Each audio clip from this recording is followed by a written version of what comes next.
room at all.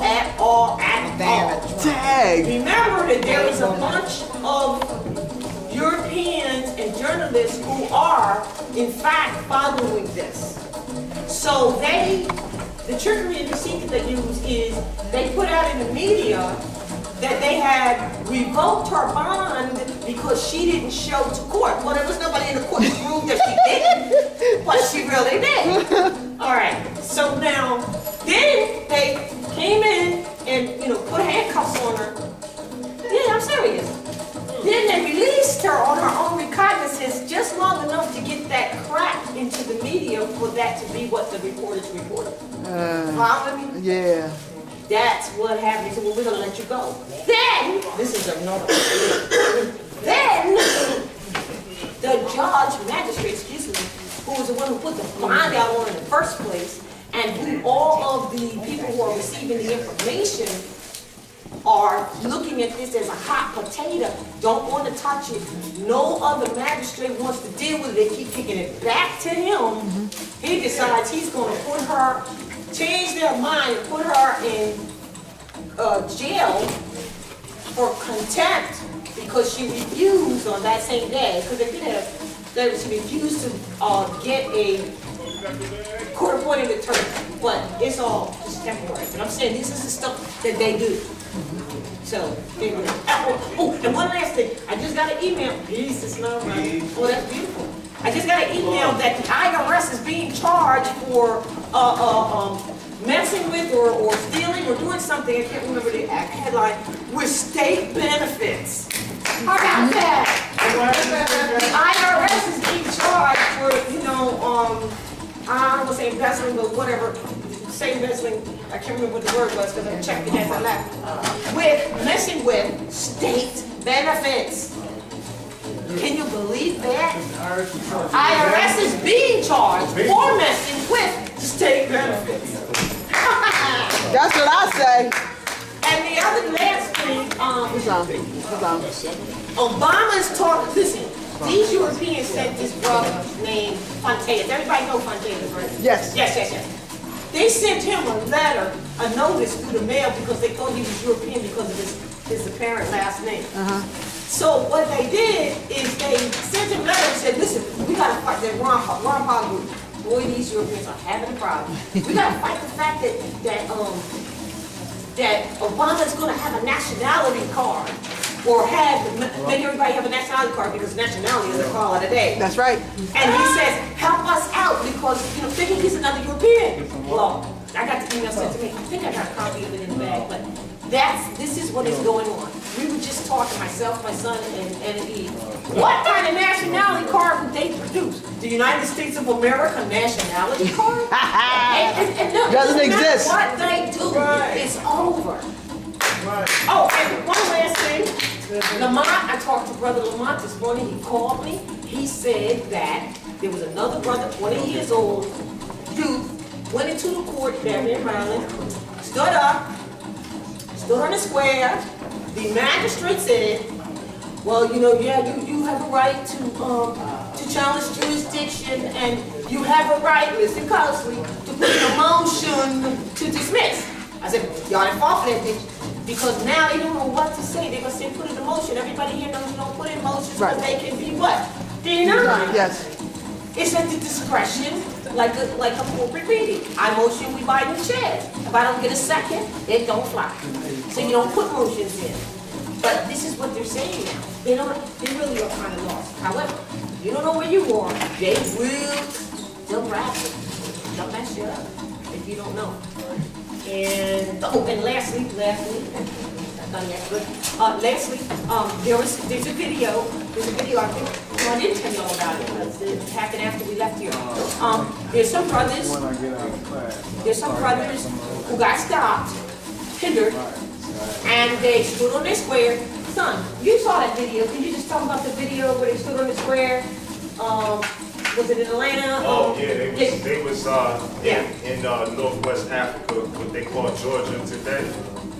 And pardon me, I just give a recap because it's very short and to the point, and you can check it out. It's called Drake vs. Police pardon me, I'll find out the right. Drake versus Police. Yeah, that's D-R-I-E-K. And it's 2 parts. The first part is like 7 minutes, and then it paused because, you know, they went back, the policy enforcers went back to the conveyance to check everything out. But it's about like 9 minutes altogether. The first part is like 7 minutes and some change, and then the second part is like 2 minutes and some odd seconds. But basically the brothers, you know, they stood there square. And this is what I was talking about and we was trying to get across on the radio, is that when it comes to demonstrating with the nationality card or the national principles, honestly, and just from my experience, what I've seen, it's not really the Europeans who give us a problem, it be our own. Yeah. Yes. And that is so true. They demonstrated that in the movie Django as well. They definitely showed Oh that. yeah, Samuel Jackson. But that's the real truth. So like, you know, that's what we gotta really try to get out and uplift is our own. Because at the end of the day, when it comes down, it's just those who don't know, you know, it's hard to like get them out of that because they're so adopted to being U.N. soldiers. So, you know what I mean? It's a good video for you to check out. But long story short, the brother, you know, it was a brother, a Moor, in a blue suit, Roman soldier suit, who approached some other Moors, and Moors were standing their ground. They said, look, I don't have a corporate state ID. I got my identification papers and my conveyance right here. This is what it is. But the policy enforcer didn't want to go into his conveyance because he already knew that was a liability regardless of what. Because he was like, if I go and find something, you coming with me, straight up. So he didn't want to go search his car, but of course he called for backup. And I don't want to tell you the whole story because y'all can see it for yourselves if you have internet access. But long story short is they left the man alone. Oh wait, you forgot one part. They asked him, we need to see an identification with the expiration date. So the brother said, I don't know when I'm going to expire. You know when you So yeah, that was a stern answer. So you know, but the interesting thing is if you really watch the psychology of it, the policy enforcer, once he saw how the brother was talking, he dispatched like sovereign citizen. And the brother was like, listen, I'm not a sovereign citizen. He was like, I don't care. He was like, I wasn't talking to you. So if you really look at what he's saying, that's a code word. You know what I mean? It's not really an identity. Like, it's just a code word. More or whoever know the law, sovereign citizen. But whatever, they told him to stand down at the end of the day. So that's another victory because every travel complete is a victory. So, you know. So we can check that on the website, Gary? It's on Google.com. We'll make the direct Google link announcement before we leave today. Yeah, we'll call Misrepresent it. anything. So There's just one more. before we leave, we'll get you. One more. And you know, no names, but it's something that we need to get, we talked about this today. You know, sometimes people, you know, be it sons or daughters, but mostly sons because they have testosterone, you know, when they out there like that, you know, they're going to die on their sword and stuff. But we have to remember that the prophet said to put a circle around your passions and square up your conduct. That's right. And a lot of sons have not, not all, have not curtailed that because of their nature, you know. So we were dealing with one brother, we found out later, long story short, that, you know, they were like kind of arrogant with the policy enforcers, you know, like, yeah, it's my business, yeah, like that. Don't do that. That's not putting a circle around your passions, squaring up your conduct, and talking in an intelligent tone. This is the beast that you're dealing with. So if you're going to talk to the beast like that, he's going to use whatever he got, because they're already afraid of us anyway. So why be intimidated? Yeah, basically, if you roar at a lion, you're going to get bit. And that's not to say don't rebel, but like even if when you see lion tamers, like they come and taming the lion, you know, so it doesn't hurt them. Like if they come at the lion aggressive and threatening, it's going to lash out.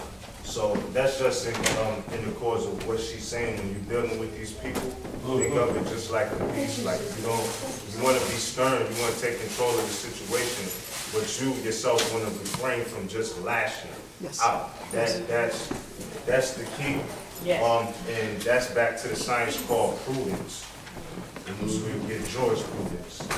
And I just want to add on to the cipher that's why in the Moorish literature you hear or you read about Noble Ali, Sharif Abdul Ali mentions about when you're out and about, don't use any agitating speeches. Don't flash your cards. It's for your salvation because that's the private aspect of it. But in Act 4, I think it's the additional laws.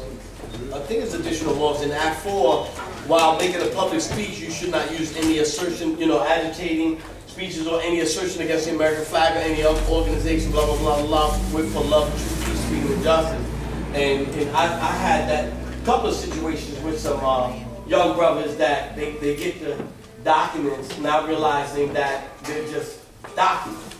right, it's a whole body, it's a whole soul and the aura that goes with it. Yeah. You can't just send, and I'll quote the brother Mink on this, you just sending paperwork, it's like sending empty vessels, like the card Krishna, jacking up those empty vessels, this is basically what you're doing. So if you don't reflect light, can see like in prime example, like they know when you reflect light, like not that we don't all have it, but they know if you just put in a piece of paperwork and think they just gonna bow down. Like they're not gonna do that.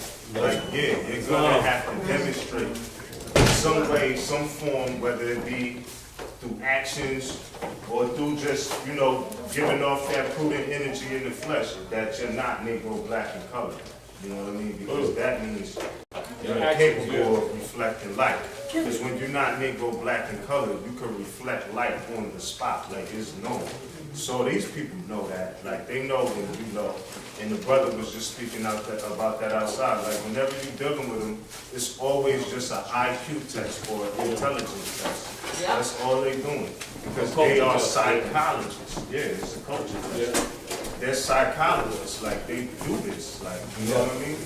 Can we also make it, when you said against the American flag, to really look at that again? Because what is the American flag? It's the Moorish Nation. It's the Amaraka flag. So when the prophet said don't do that, he was talking about the flag. Right. He wasn't talking about the Star Spangled Banner. So it's like shooting ourselves in our own foot. That's why you said it. By not knowing the history. There you go. That's the danger. Yeah. And throwing the baby out in the bathwater type thing. And before I officially get off the stage, I just want to say, like, for those who don't understand, or have the courage to fly our Moorish flag, just please get familiar with world history, because it is our flag not just flown here, but all over the planet Earth, everywhere. So I just want to say that when you get into world history, you'll immediately see that Moors are everywhere. So there should be no shame or thinking that, your flag is foreign to here, because it's the quote-unquote Moroccan flag, and it is the Moroccan flag. But you have to understand the world history of Morocco to have that confidence to know how it applies here. And I felt like that had to be addressed. So with that, I say peace and love. Peace and love. How you doing? I'm good. One more time. Now keep in mind what Mick was saying, but the principle really is the common law principle. That's what's really behind it. And it must be comprehended and understood that all those magi are Masons, and they already know the culture, and they're running the fundamental government after the imperial disbanded. Now they're operating under feudal law because we're not stepping up to the law, so that they're using that as an excuse. And so keep in mind that in order to bring the common law in to trump their statutory codes, you must demonstrate that you have a knowledge of your own culture. And this is back to where Noble Ali said, that we must fess up to those constitutional principles? The reason why, because they come from Muslim law. And Obama's been saying it and hinting to these people forever because he's a constitutional lawyer. Yeah. You got to remember that. And so he's sending signals for us to take responsibility, etc. I mean, because it's like he's not going to sit around and argue with us, but he's sending signals. And people better stop looking for some sacrificial lamb and start taking responsibility and honoring their mothers and fathers like everybody else does. Because that's what the world is looking for us to do. ETC. The mic is on if you want to. Huh? The mic is on if you All right. Islam. push it up. Islam. All right. Peace, y'all. The 7 Hermetic principles are the foundation, philosophically, of what you call religion. And this is important for you to know because all high priests are made privy to this, regardless of what so-called religion they may be participants in. This is the foundation of the philosophies of religion, whether it's Islam, Judaism, Confucianism, Buddhism, Christianity in its metaphysical form, what they call Christian Science. It's like Moorish science, still the same stuff.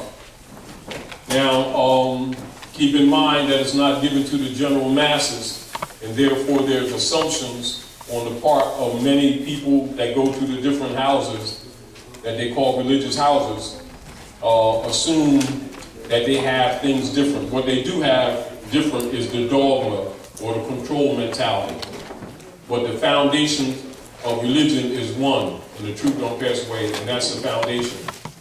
And so when you're looking at any of the holy books, having this knowledge allows you to read those holy books with a more of a conscious mind and also get more out of them philosophically. And of course, being the fact that you're now in the Aquarian age, you need to know this stuff anyway because what was ain't gonna work anyway anymore. The mentality, yeah. Kabbalion, interesting. Yeah, let me see that just a minute. Right here. Let's go back to the basics, baby. Now, this particular book, Kabbalion, this is one of a series of books, but this is a basic book that every high priest has. All grand sheiks, all reverends, all rabbis, all imams, etc. But they don't expose this to the masses because then you have a tendency not to give them Jesus' head.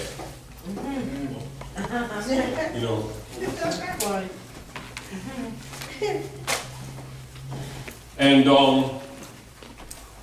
so the 7 Hermetic principles. Now, in secret societies, the Hermetic law will be referred to as Hermes Trismegistus. Hermes also relates to Dawiti, Tehuti, Thoth, etc. All of those different names apply to Hermes. Are we clear?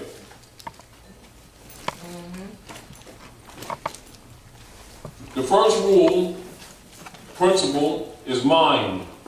All is mind and everything is energy.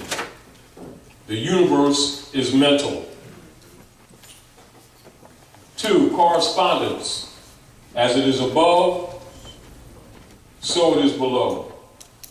As it is below, so it is above.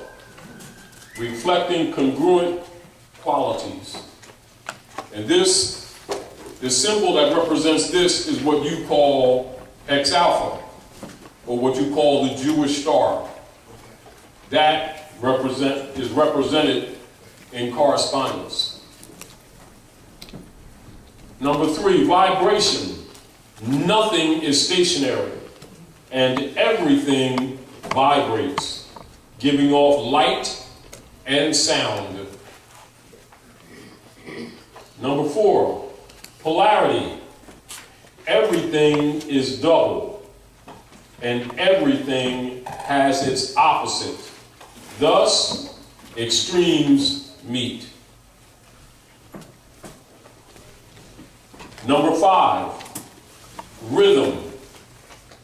All is ebb and flow, as demonstrated by action and reaction, advance and recoil. 6, cause and effect. Nothing happens by chance. Everything happens by law. 7, generation.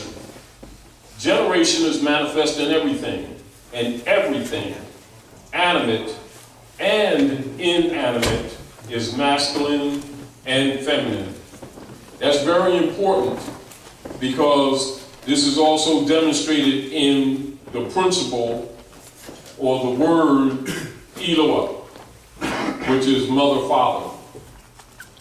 Mother, father, masculine and feminine. You see? And this is one of the reasons why the priesthood removed the feminine principle from religion in order for that the popes of Rome could rule the world. And this is what made it necessary for them to develop what is known as dogma. And dogma is counterfeit religion. And the masses get dogma. The priesthood get religion. And so this is important for you to understand so that you also don't get caught up in the schisms that are designed in different religions, which they call secularism. Because the secularisms or the sects were created also for that same purpose, to create divisions for control purposes. Are we clear? And keep in mind, those who create the schisms know these rules. But they can only get away with the secularism when they're dealing with people who don't know the rules. Are we clear? Yes. So this is why we're sharing the rules with you, so that you don't get spooked up, you know, relative to things that we may share with you, also relative to what anybody else may share with you in the name of religion. Because this is the universal rule. It's just that it's not given to believers. It's only you maintained amongst the priesthood. Are we clear? Now keep in mind also, part of the mission of Noble Drali is to pull the covers off of all secret organizations. And also to expose the fundamental principles for the purpose of dissolving the corruption of the priesthood by exposing what the priesthood knows and giving it to the common man. Are we clear? Once you do some examination or some real studies into ancient religion, you'll find this stuff out yourself. But the deal of it is usually the stuff is padded with a lot of stories. And so once you understand the rules, you can understand the stories. And most of the stories that you read in the different books about different characters actually have to do with different energy activities within your body. And the activation of those energies, the development of the body forms. And so the body forms are given names, and usually the names that you would consider as men and women in history, but they're also related to activities in your body, the development of your body, or they say the Christ, the body of Christ. Or that in the Christ actually is in reference to Krishna, which actually means the burnt one. But the burnt one represents the activation of the pineal gland, and thus the ascension or nirvana, the activation of the chakras, the 7 wheels, etc. You know, you have many more wheels, but you have 7 major chakras, and so everything that is based divine in divine law is based on 7. So whether you're dealing with 7 golden candlesticks, 7 counter rotations around Kaaba, etc., 7 Hermetic principles, 7 eyes of Allah, 7 days of the week, they're all related. And all of them represent energies. Therefore, you have to study the energies to understand what this stuff relates to, you see. And of course, it's important to get a background into world history and philosophy in order to comprehend the philosophies behind what appears to be personalities. And once you get past the spookism, logically, the priesthood is no longer necessary. Because the first thing you recognize that they've been lying to you. Do you understand? Of course, now, and as the priesthood loses their power, the truth that is by divine law and nature with people just simply activates on its own, meaning that your chakras will activate on their own. It's just that our belief systems that we've adopted from the priesthood have been actually turning your will against yourself and calcifying your pineal gland, meaning you've been shutting yourself down by belief systems that have nothing to do with real truths. Sound good, but do not deal with the fundamental truths. So also keep in mind, when you're dealing with these magi's, it's like Miss Rain was talking about earlier, right? They're all high priests. All your so-called magistrates, those are magi. You understand? All your politicians are magi. All your reverends are magi. Your grand chiefs, your seekesses, skull and bones, Knights Templar, Knights Columbus, daughters of American Revolution, daughters of ISIS. They all are high priests. The masses have been pretty much the food, and that's basically what's been going on the planet. And the deal of it is, the prophet came to relieve you from the priesthood. The priest told you he came to relieve you from the devil. But the prophet came to relieve you from the priesthood. Which one you believe? After examination, you're going to find out what you thought the devil was, all the negatives. You'll find the qualities in the priesthood that's been feeding you the game all these generations. And even with their secret agreements with the very Romans that murdered the prophets. You know, once you understand this stuff, basically you begin to get mentally free. And once you get mentally free, you start getting past the first one. Now you understand, like even when you see the lessons, when it says, who made you? Allah. Who is Allah? Father of the universe. Giving you codes, giving you keys. Once you begin to start studying this, you understand the universe is what? The cosmos. Universe and cosmos are one. Then you find out that what? Real religion is cosmology, the study of the universe. This is why all of your so-called religious orders have symbols of stars, moons, crescents, etc., because it's cosmology. And once you begin to study the philosophies behind the religions, not the religions themselves, because most of them are what you call filler. And filler is sort of like, you know how like you have a fundamental principle of truth, and then you build a book around it, and you can pad it and come from different angles. But really the truth only requires a little pamphlet. It really does. You know, however, you can build a lot of stuff around it. And this is what is done with the holy books, in a sense. Because they're all essentially cosmology books, astrology books. The different levels, whether you deal with geographic astrology, personal astrology, horoscopes on the person, projected forward and backwards, calculated, family planning, etc. All of it is cosmogony, a study of the universe, its reflections on you, the push and pull energies, the pull or the advance and recoil, reflection, light, sound, etc. Its reaction with your five senses, its stimuli that activates the insight and the intuition that makes seven senses, the binding of all of the senses that make one eye or one seeing. All those symbols simply recognize or represent the activation of the body, the acceleration of the body, the advancement of the being, the acceleration of the being. Meaning that who you were or who you are when you first come here in the flesh is not necessarily who you really are, just because you're using those bodies. Because many of the babies, they're ancient people. You know, because the spirit has no age. You know, and so The real science is for you to have the capacity to start both preparing the clay, or would you say preparing the bodies for those who need to come to cure the problems of the planet. And this is where the science of religion actually is applied.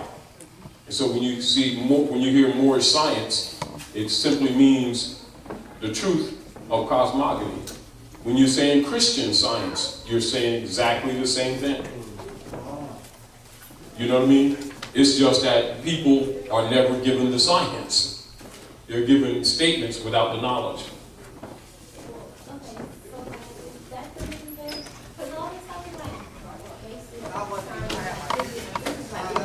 It is physics. So like, that's the reason why really highly educated people know this stuff just automatically, like you said, if you have a PhD, then you know you have to, you know. Doctors of philosophy. Yeah, that's the reason why, because this is why you see, like most really educated people call religion, but they're really talking about dogma. When they say religion is an opiate for the masses, which means it's a drug. Why? Puts them to sleep. Say it again? To sleep. Yes, it's designed to do so. But the deal of it is they're not telling all the truth because the masses haven't been given religion. They've been given dogma. Just like, you know, the same way the masses have been given fiat and told that it's money, the masses have been given dogma and told that it's religion. And so, unfortunately, a lot of times when people begin to wake up, they condemn religion when they really shouldn't, because most of them never had religion. You know, it's just like people been getting fiat for generations and always argue about they're always broke and they ain't got no money. The statement is false because they assumed they had money when they've never been paid. You know, and the same thing with the dogma. The masses have been given dogma, and they've been told they were given religion.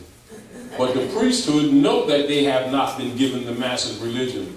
And so the masses are always arguing with each other and debating their different versions of God, Allah, Jesus, Muhammad, Buddha, whatever game they're playing, whatever flavored ice cream.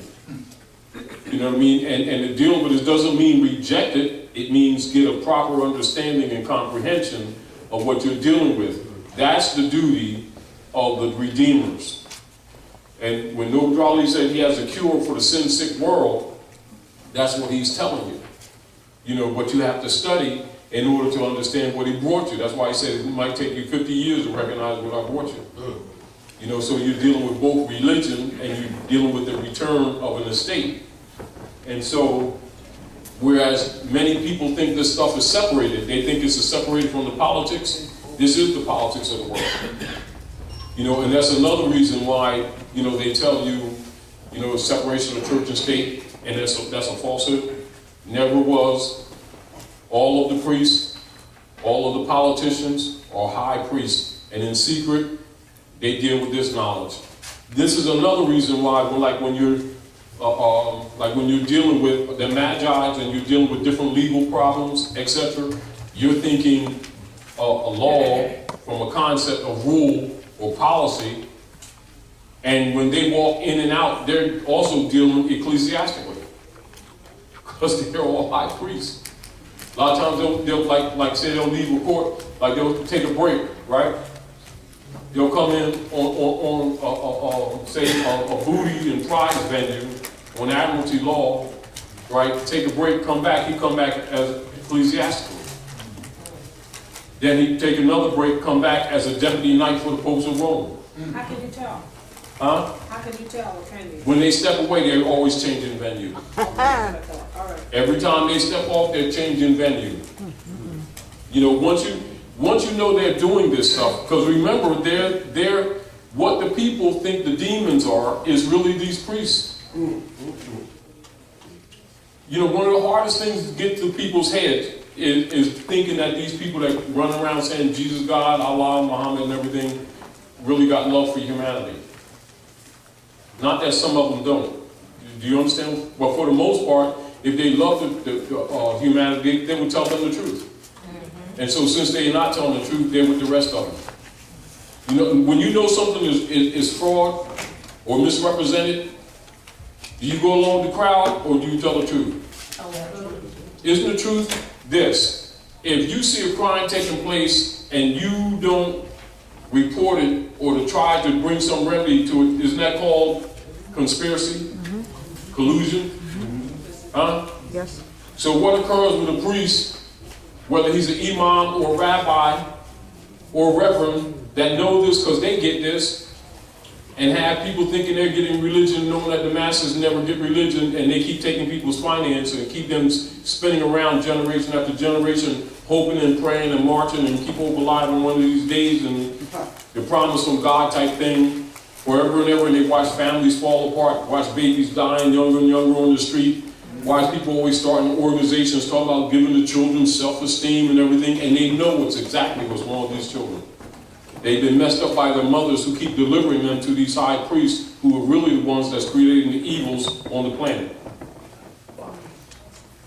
This is why the Holy Quran also, with the Book of the East, exposes the priesthood. This is why Drawley said what? I come to make you priests unto yourselves.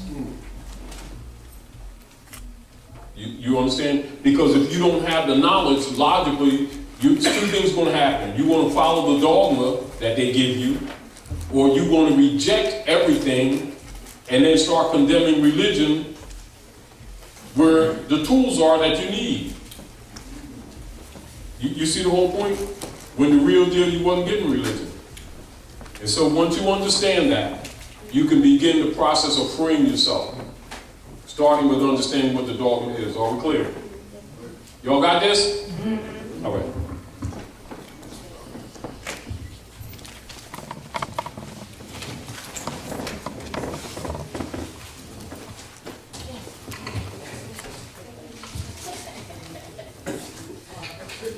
Thank you for station identification. Sorry, you want me to clean up? Yes, please. Appreciate it. I gotta make them a bigger easel, one that pulls these things without falling. So Todd, yes, that is one of the reasons why the Jesuit oath, the oath of the Jesuits is if they're Muslim, be Muslim. If they're Christian, be Christian. Yes. If they're Jews, be Jews. Right. But your loyalty is to the Vatican and the Pope. Yes. So whatever way you need to do, you need to cut your brother or sister's throat and COINTEL. Yeah. Whatever way you need to infiltrate, that's the Vatican oath. Yeah. But your loyalty. And that's how they work. That's how they work it. Exactly. We need to have that. I don't like to get started. Yeah, that's how they work it. That's how it's been working. You know, but until the people, and this is also what they talk about, like in the King Alfred plan, why they were saying it's so subtle. People looking at the so-called fiat, it's so subtle that even the bright amongst them will not be able to, what, extricate themselves out from under it. Mainly because their concepts are wrong. And see, they'll be thinking about the subject matter on the immediate tip. When the real deal is they need to understand that all these people are high priests. So you don't condemn what they know, you need to know what they know.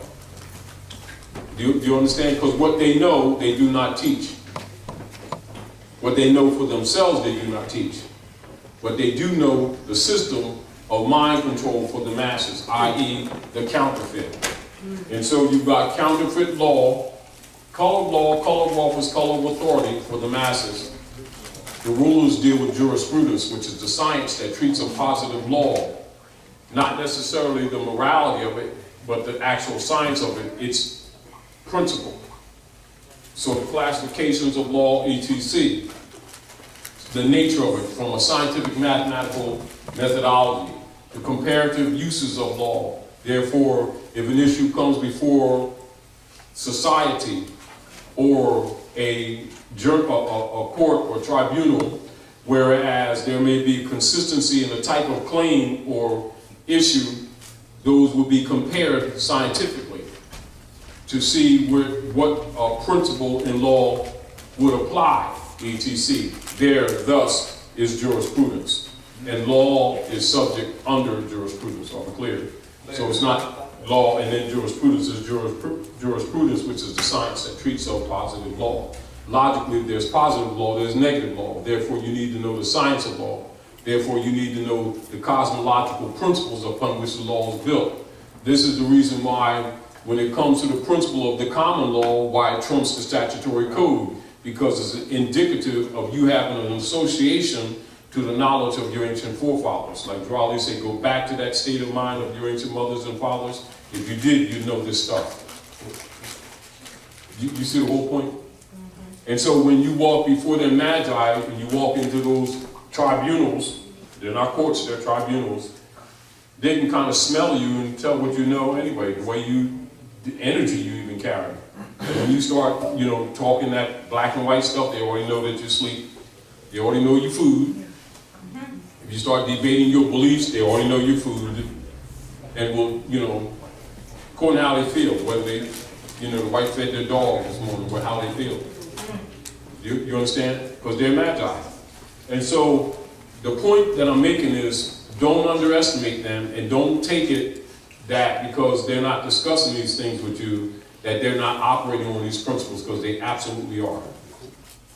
Their position is that if our people can run around day after day, doing push carts, spending all kinds of finance, talking about what Allah is, what Allah is not, when Prophet Muhammad came, when he left, when Jesus came, what he's going to do, how many sandwiches he made on Tuesday, the Bible and the moon chart of the Mayan calendar says it's going to end next week, give all your stuff away, meet us down on 5th and 25th and type stuff, then you certainly should know the fundamental rules of civilization. And so those who don't are held in contempt, and they consider you food. Do you understand? That's why they say they consider people who don't use their intelligence as steaks on the table for the elite. They do, and they abuse you with no conscience whatsoever. That's why the King Alpha plan to talk about genocide and slavery, and that no moral or religious consideration is taken. Why? Any human being or people that do not use their intelligence to solve the problems of the planet are no better than the beasts of the field and are treated accordingly. So keep this in mind also, that when you're dealing with them, though they may be callously immoral in many ways, everything that they say is not necessarily wrong, because that principle is true. This is why they say ignorance of law is no excuse. They're really telling you that because it is no excuse. Why? Because the law begins with you. And if you don't know yourself, logically, you don't know your mothers and your fathers from whom the law comes that sets up civilization on the planet Earth. That's called the common law. And if you didn't know that, you should know it now. And their position is, if you don't know the common law, then they got a program for you. Because the rule is, man, know thyself. And so, this is also why in chapter 48, where the prophet talks about the Moors' nationality was taken away from them because they honored not the principles of their mothers and fathers. So now, when you walk before them, keep in mind, they're testing you to see if you have a connection to the principles of your ancient mothers and fathers, because it will display in both your language and how you act, what you think. Your philosophy. You see? And so, once you understand that, you understand the philosophy of law, or jurisprudence. That's why the jury of your own peers, you see? See how that works? Because it's based in divine law. But you're supposed to know that already. Because they're not going to tell you that. They're going to feed on you until you raise up. Taj, wouldn't that be a violation of a jury of our peers when our peers are so asleep because they're not coming from our mothers and our father ancient history How could that be? That's in violation of the Constitution of the Republic. All right. Because you have my It is. peers. You're correct now. Now, when one comes in propria persona, now, listen to what you're saying, and it's apropos. How did the prophet begin to uplift the Moorish Americans? By teaching them to be themselves. What is being yourself in law? Coming back to your heritage. Coming back to our heritage or Appropriate. Now, I can relate to what you're saying, but that's not the answer. It's in one's own proper person, in propria persona. That was your answer. The other answer you gave would be satisfactory with us. In law, not in that form. In law, you failed. See, law specific. This is what it is. The fundamentals or rule of interchange between men and nations is man, know thyself. Honor your mothers and your fathers, because they put their trust in those names and the principles that were laid down from which the laws of civilization come. If you're, when I say you, I'm talking to me too, going to be telling people about gods and demons and everything, certainly you must know the rules on the planet.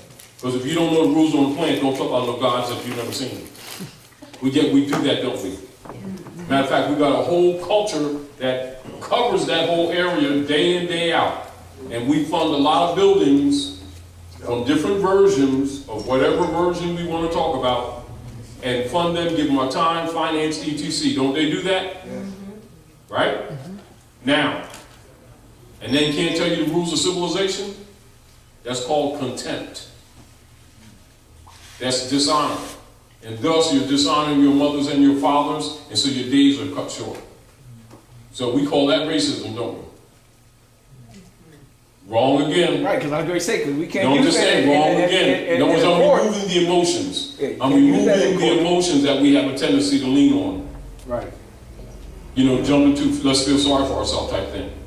Which means we're part guilty for this. We're not totally innocent in our subjugation. That's why Drew Ali said he's traveled the South, and the life that we've lived, the life that we live, shameful for everyone who lives the life, which means we're living a life, a dead culture that's contrary to both truth, contrary to the divine way, suffering the consequence and accusing the world of racism when actually we're out of order. Yes, they're taking advantage of us, yes. And yes, they promoted the miseducation. Do you understand? But if we're running around claiming our special relationship with Allah, Jesus, God, Muhammad, etc., then we better know what we're talking about. Or don't say it. You know, don't say you're a surgeon and come out with rusty butter knives. It's just that. Because it's contempt as soon as you do it. Yeah, but I thought I was a surgeon and at least they're knives. Yeah, but in law, this doesn't count. But then my grandma's knives, we saved them. Don't go cutting on people. You know, opinion, goodwill doesn't make law. Facts make law. The people are destroyed for lack of knowledge, not they feel as though they want to feel as though. And in law, you're dismissed. And if you continue to talk, then you're in contempt. You see, because you're required to know these rules. You're the direct descendants of the founders of civilization. Then this is why the prophet said, how dare you stoop to the level of the beast? You see? And so when you look at all the prophets, whether Isa, Moses, Muhammad, etc., the Buddha, any of the Buddhas, because many of them were Buddhists too. Confucius, all of them in their principle is bringing people back to the law, aren't they? And what do people do? Based on the priesthood, always start worshiping the prophets rather than carrying out the law. That's where your problem is. Not only that, they don't even know law. Because they think it's some separate subject matter. You see the problem? Then they adopt the secularism that the priesthood set up, create a lot of problems by their own hand, suffer the consequences, then want to blame the devil, not knowing that the priesthood made the devil up. This is the reason why they never feel guilty doing stuff to people. Because they don't believe that stuff themselves. Why? Because they made it. You know, it's just like, you know, somebody making up Santa Claus and got all the children fooled, and all the children write letters and send $2 to give to Santa Claus. And then some of them want to sue Santa Claus because they didn't get the bike. You need to stop. No, I'm serious. It's not unlike what they've done with dogma in the name of religion. And we just need to grow up and understand that the problems of the planet are related to this. They absolutely are. You know, so when the people think about the problems of the planet, including, you know, the arsenals of the world, they don't know that the church is the biggest stockholder in the arsenals of the world. The masses don't know that. Politics know that. Anybody that does research knows that. But yet the same people, you understand, go through this ritual like they want to pray for the wounded soldiers. They want to pray for the world to end, and the wars to end and everything, and they're profiting from it. See the point? The other thing that we want to talk about are to demonstrate to you the variable jurisdictions, the opposites of the feudal and the democracy system. We were talking about it in Harlem, and we didn't get a chance to complete. But I want to mention that to you.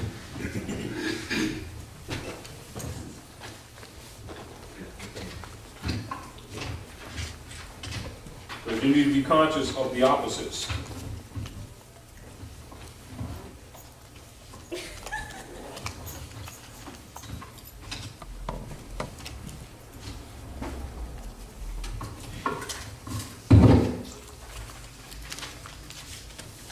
Taj. Yes. I got a question. Go ahead. So when our mother over there, sister, I'm gonna call my mother because she's been teaching me too. The sister posed a question: how do we know when the Magi changes the form? Because I remember you stating this previous, when they go take a lunch break or check out and come back. Yes. Right. But it's you better still reiterate your position. This is the point that I'm making. This is really the point that I'm making, cutting to the chase. Reestablish your status. And reestablish the original issue for the record. Because he's just changed the venue. Right. When he goes out, he changes the venue. Yeah. But my position is still about jurisdiction of nationality. Even if they're trying to do a 52 fake out. Now, see what you just said? What I just said. What did you just say? Affirming just what I said to you. Right. But you need to recognize that's what you just did. Failure to do that. Right. Every time they you change think that, they're coming on the subject matter just as it was, as it stood, as it was laid? No. And that's what you just talking about, reversal? That's what I'm talking about. They're changing the venue. You know, it's like changing robes without changing robes. Right. You've mentioned that before, but it still comes back to my position as jurisdiction of It's so stated. That's what I'm saying. You have no jurisdiction over me. So whatever. You don't argue that. I don't understand that because that's the emotion. You state the status. Right. The status already sets for the record that they have no jurisdiction. You don't argue, say, well, you have no jurisdiction. You don't argue that. Right. You state the status. The status sets that they don't have jurisdiction. Do you understand? In other words, it's sort of like you don't argue that you can blow the horn. You pull the horn out. Because when you're arguing that you can blow the horn, it kind of comes off like naive. It's sort of like people who argue sovereignty when they state nationality. You don't have to argue sovereignty unless your concepts are kind of skewed, or you went and copied something down CBS and you're trying to enforce something that you're not clear on. Because if you're talking nationality, you're talking sovereignty. Right. Do you understand? If you're talking citizenship, you're talking nationality. It's the subtlety of your awareness. It's sort of like they know, not necessarily Not necessarily that they know. They can assume that from your language, whether or not you went down CBS and copied something, or whether you really studied what you're giving them, and it's a part of you, just by how you're talking. You know, just like an adult doesn't get up and start saying, well, Judge, what I wanted to let you know is, you know, because A, B, C, D, E, F, G. See, because after the G comes the H, you know you're naive. You don't try to prove that you know the alphabet. You just simply start using the language. Do you understand what I'm saying to you? And they can sense it. Just like you can sense whether somebody knows what they're talking about based on the choice of their words. Whether they don't have to say things exactly the same, but the spirit of what they say has to be there, and it has to be clear. And when it's not, they want to test you. Why? Because Susie goes to college at your expense. They got that second house in the Poconos at your expense. They get kickbacks from the Queen of England for how much they robbed you for the Inquisition Revenue Services through the IRS, which really belongs to the Popes of Rome. Has nothing to do with the federal government of the United States. And logically, however you respond, however your language responds, indicates what do you know about this stuff. You see the point? What they do or what they don't do is what they do or they don't do. But the issue is, what do you do? Meaning, if they smack you, how do you respond? If they come at you with any fraud, how do you respond? What is your language? What do you know about them? You see the point? So you don't argue jurisdiction, you put a quo warranto when it's supposed to be in before you went to the court. Mm-hmm. Do you understand what I'm saying to you? You don't argue with them with their name. You've done the research before you went in there and find out what their name and their bond number is, and you would have the record that they didn't display it, and you wouldn't be talking the case. You'd be asking them, you didn't answer the writ. What's up? You know how you're going to go into subject matter when status is not set? Not just yours, but also his. You don't argue with them. You hold them to the law that they're bound already to. So therefore, you must know the Constitution, their oath, and that once that jurisdiction is challenged, they must answer. You don't start debating with them or let them get in no shouting match with them to prove that they ain't got jurisdiction. They don't. Do you understand what I'm saying? So you're saying that they still have to prove dues? Your proof is on them. When they can make you feel though you've got to prove something, they know that you don't understand that. That's the point. When they can throw the ball in your court and you start acting like you have an obligation when they have not met theirs, then they're going to throw another one in your court. Just like when Sister Roz was saying, like when they talk about you can put a motion in for dismissal. They open the window half opened and half closed. Islam.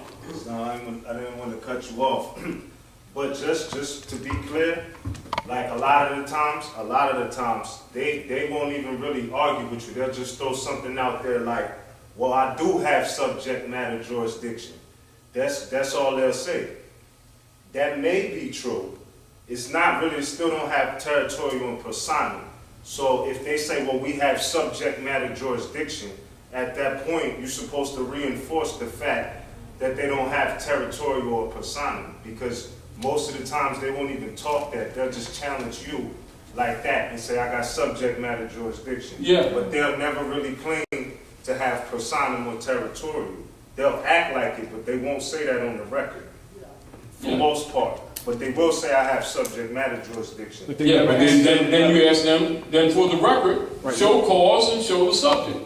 Right. Because now you're talking about class of law. Yeah. You see? Yeah. But they never answered the writ, and they never... Yeah, but I'm just saying, your response would be, because subject matter jurisdiction is class of law.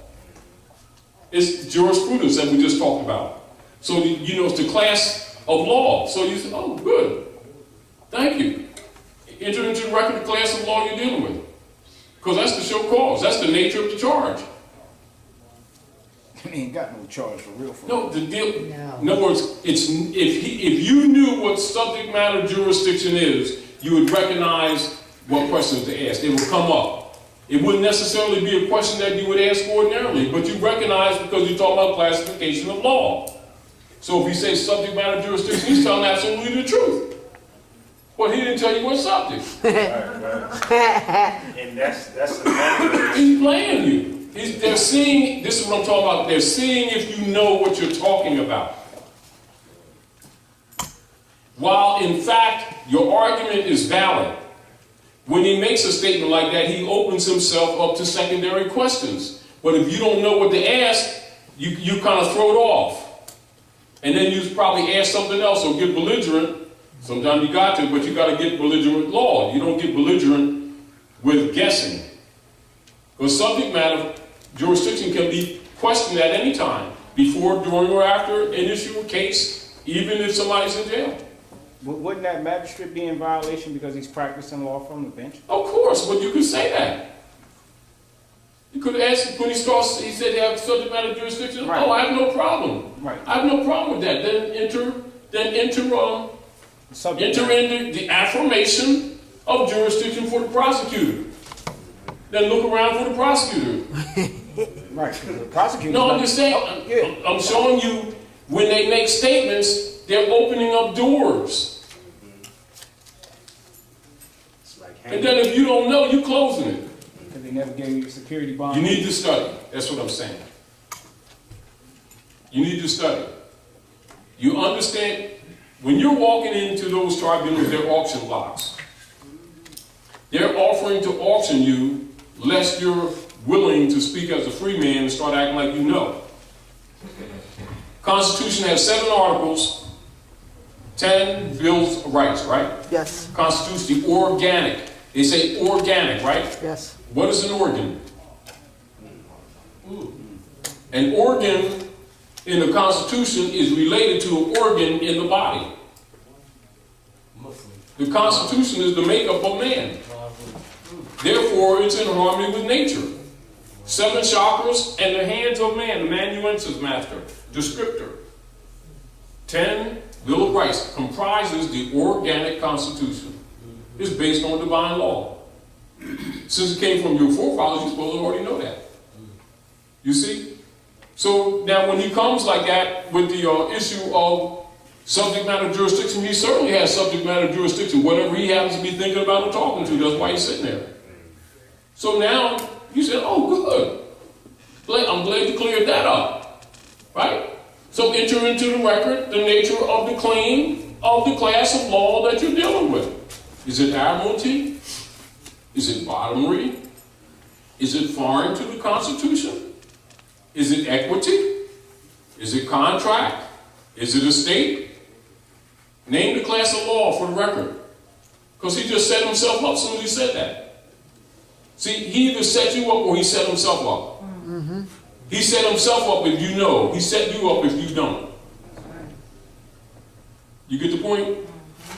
And even though we keep it simple, that's why we put it like in the MST of A degrees, we just keep it simple. It can get thick, but people have a tendency to have a short attention span. So keep it simple, because they start getting stupid. Keep it simple. Jurisdiction can be challenged at any time. Personal jurisdiction, subject matter jurisdiction, territorial jurisdiction. So territorial, logically, then they'd have to be Americans, wouldn't they? So they're running around saying America the country type thing, and you let them get away with that. That's a spurious argument, because there's no such thing. So what they're talking about is the subject matter of a fiction. It's still a subject matter, isn't it? And so you set your status, make it distinct that you're the natural living being distinguished from any corporate entity that they may present. And then when he makes any statement to you, you start looking around and he's going to ask you, what are you looking for? I'm looking for the prosecutor to make the case, but are you the prosecutor and the judge? Isn't that a conflict of interest? See, you can say that before you say practicing law from the bench. Because you just, in evidence, for the record. Where's the prosecutor? Because I want to challenge the jurisdiction. See, you ain't challenging him. See, another trick is this. When you challenge the jurisdiction of the court, if you're challenging the judge, it's not who you should be challenging. You should be challenging the prosecutor. Because the prosecutor represents the accuser or the accuser. So the judge is a neutral party. Now that you challenge the jurisdiction via the prosecutor, now the judge has to determine whether his court can hear what this claim is. But most people challenge the judge's jurisdiction, although you have that right. You got to go around it and get to him. Because you don't challenge the judge's jurisdiction, you challenge the prosecution of the state. You see? Now, meanwhile, 9 times out of 10, ain't no prosecutor sitting there because the judge talking trash. Now, you say, for the record, then you say, feels like you're trying to hurt me. You're trying to tell me that you're going to do something to me for exercising the right that you're bound by law to protect. Because I have right here your sworn oath. This is Exhibit 3. Oh, and I have right here your indemnity bond number with the resolution of this corporation that you're working for. Do you have a Dun & Bradstreet number? So I can add to this. Dun & Bradstreet number? Yeah. Yeah. You know, I mean, you're just being calm. You're not really, you don't battle with them because you already know what the rules are. See, you're not even talking into the subject matter. You're not arguing that you have 5 tickets. You understand what I'm saying to you? Yes.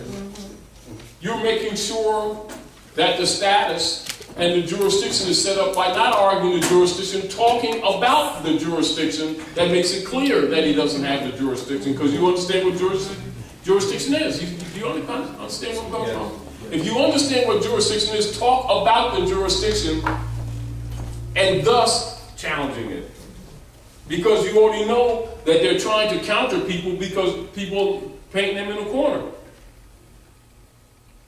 So they're doing arbitrary stuff. So talk to them on the subject without getting into the subject, based on what they say to you. Right? Because the jurisdiction must be proven by the accusing party. Now the judge practicing law from the bench is now acting as an accuser. That's why you ask for the prosecutor first, and then when you notice he ain't around, then you look at the prosecutor. Come down and testify. Swear in. For the record. Now you got him. In other words, you don't have to always feed into how they're coming at you. But make sure you say it for the record. You see? Yes.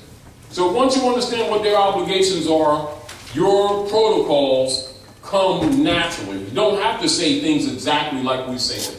Even when we put like affidavits on sites and stuff, we do those as examples for people who haven't had the opportunity to study as a stopgap measure. But once they study, they can modify them and make their own. Cut and paste. But the principles must be there. When they start seeing that you don't understand the distinction between feudal and allodial thinking, and you start mixing them, they start recognizing that you're neutralizing your argument. You know what I mean? Like if you start talking about the obligations of the officers of the court, and then you mix in black and white stuff, they already know you're dead. And your argument's dead. You understand? If you don't challenge the dispensation of the transmitting utility you may have on the paper, and ask for a discovery, that piece of paper you're reading from making claims against me, I don't have it in front of me. How come I don't have it? I entered discovery. Can't defend something I don't know. I don't even know what you're talking about.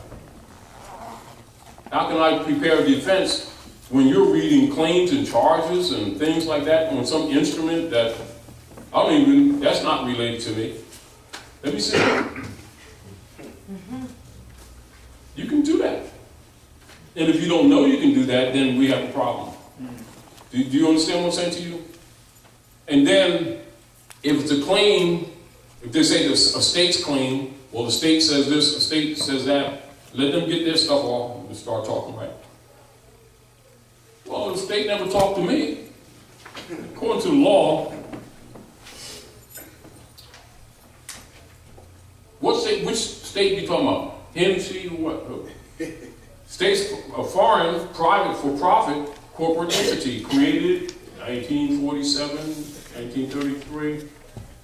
It wasn't even sanctioned by the Constitution. Doesn't it say state of? Can't talk. I didn't injure Santa Claus and I didn't injure him. Her, whatever his gender is. Are you speaking for him? Are you the accuser then? Get down and testify. It's that simple. You just disrobed them. In other words, don't be so tempted to always argue the specificity of the law, but recognizing what the law is, you can formulate protocols on your feet. You know, it's like that type of thing. That type of stuff. You know, like weave, last week you weave like this, weave like that. In other words, you got to be thinking on your feet. You think on your feet by knowing what their obligations are. They're always trying to put obligations on you, but if you know what their obligations are, you let them get their stuff off, then paint them.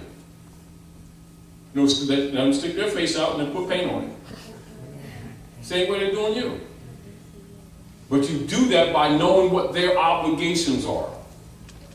So these magistrates often play the role of both prosecutor and judge and are never challenged with it. That's the major thing. When they start talking trash on the bench, you know, say, excuse me, I didn't, and you start looking around like this. You know, what you looking for? Look for the prosecutor, that's what I'm looking for. Now if you're the prosecutor and you're accusing me, then come down from the bench and swear in.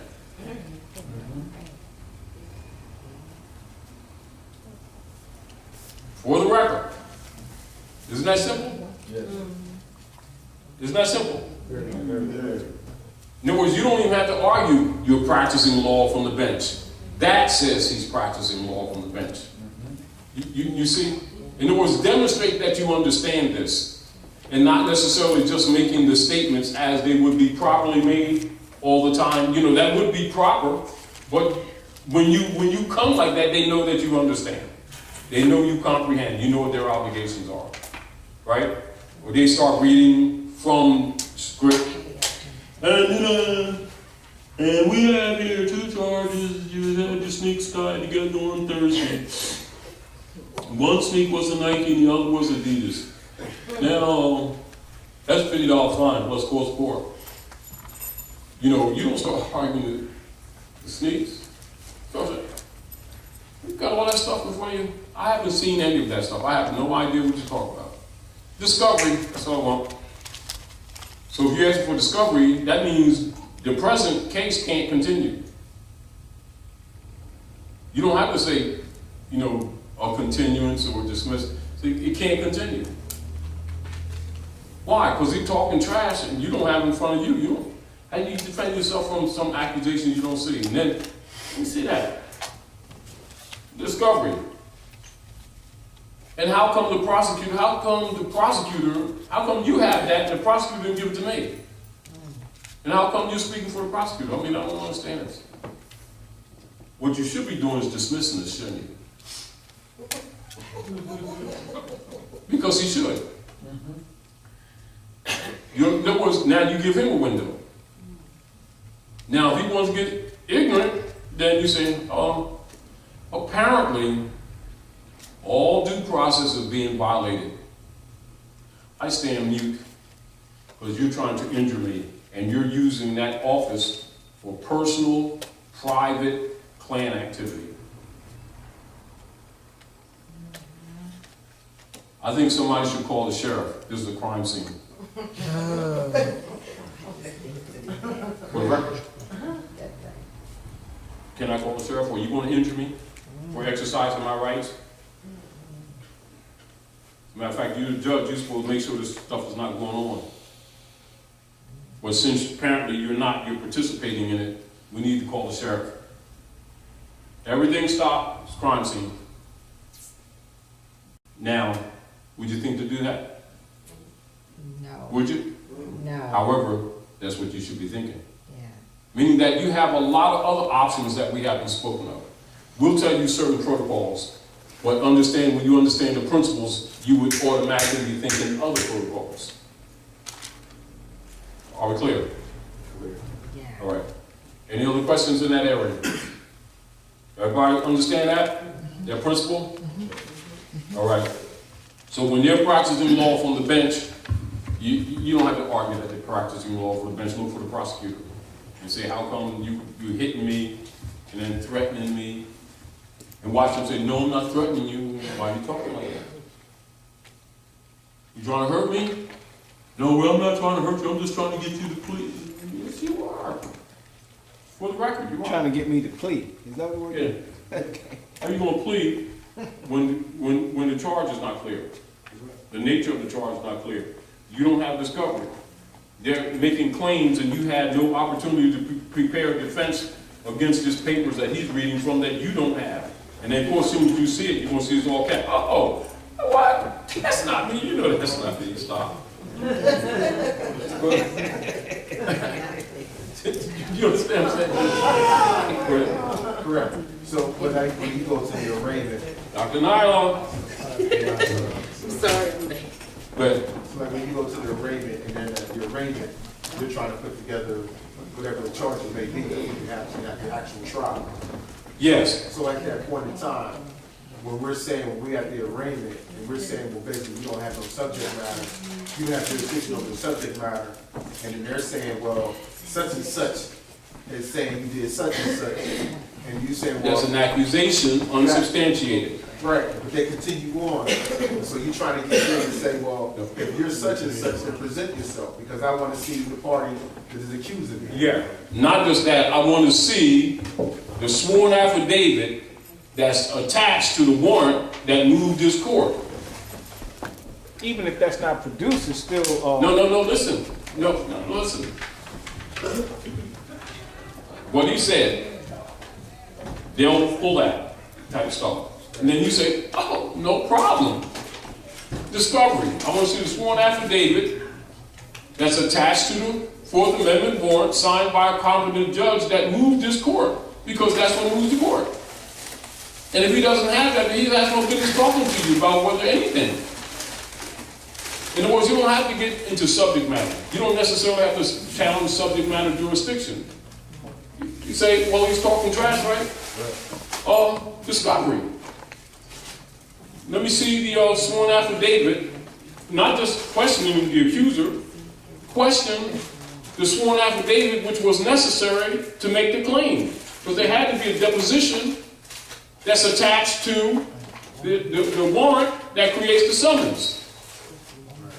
Because that's the accuser's instrument that's used upon which the court decides to make a move, to call you. You see what I'm saying? So then at that time, Yeah. that's when I started looking for the prosecutor. Exactly. And then I decided the fact that, are you the prosecutor? And if he's not, and if you go up and down and swear, then That's right. that's where it's supposed to end. Right, exactly, because you just caught them. Right. You know, but you got to argue with them because they're going to try to loud you, get you off the cuff, etc. Gotcha. But it's just being cool, already knowing what their obligations are. Already know that when they start making claims that they're going to try to dance around and get you to talking about the subject matter, which is the admission to jurisdiction. Because you must set the status for both you and him. And status is not necessarily always having to argue, proving that you're Moorish American. That's already on your records. You say, I'm, natural person, am I proper person, and not pro se. I'm here appearing special and not generally to clear up this matter with this misrepresentation before this tribunal that has not been established as court yet. I don't know, you look like Europeans to me. So first, you're clearly not Americans. So that's number one. So can I see your forewarrant? You can come like that.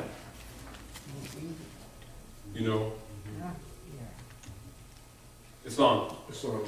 What's this thing that you said, like, to put the court in action, there has to be sworn affidavit. All right, this is the principle. No, I have a question. These attorneys have this thing they call a verification. That's not.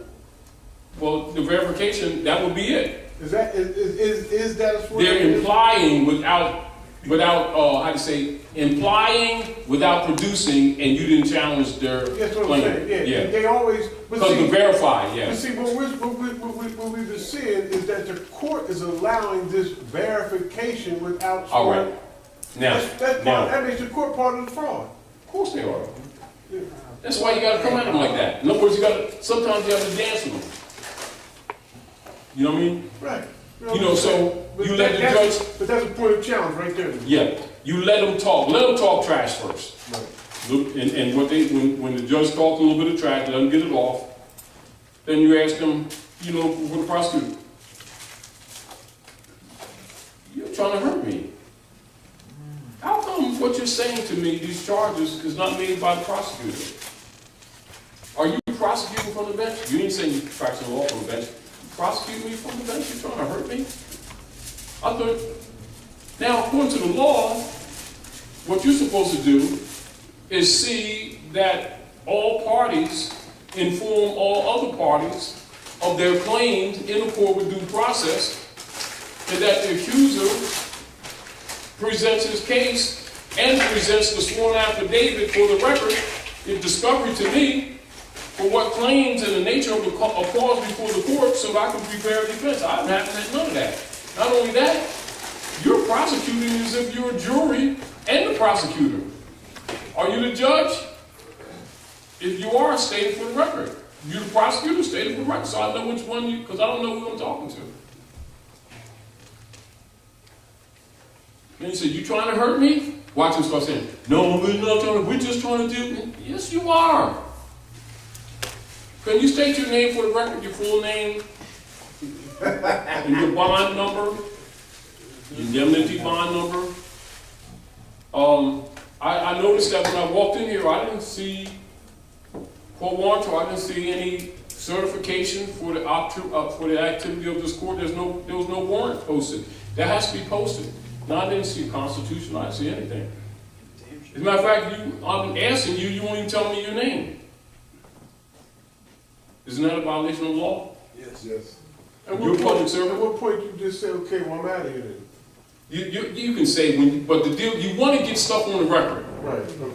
See the major thing that you want to do with them, if you're there at all, meaning that you're already wasting your time, which means they're already taking up your time.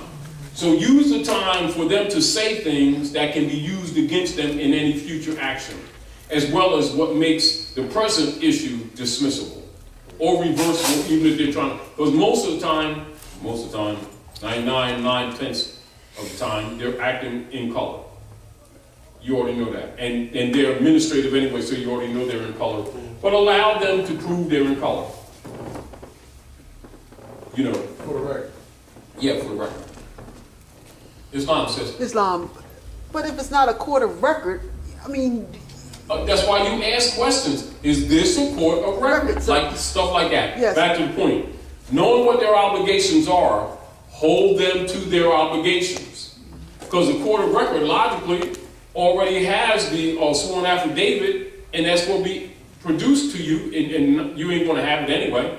Right? So the judge's obligation as a judge right now is to dismiss it already. Because they're going into what? Making a charge. How can there be a charge when there's no sworn affidavit attached to a Fourth Amendment warrant by which the court was moved in the first place? Because that's what causes it to move. The same thing with a mortgage. They have to have a claim of an owner, or somebody has a claim of interest, right? They introduce a sworn statement saying that they are the owner, blah, blah, blah. Entered into the court examines it and decides whether or not they want to issue a summons or claim against the opposite party or the other claiming party.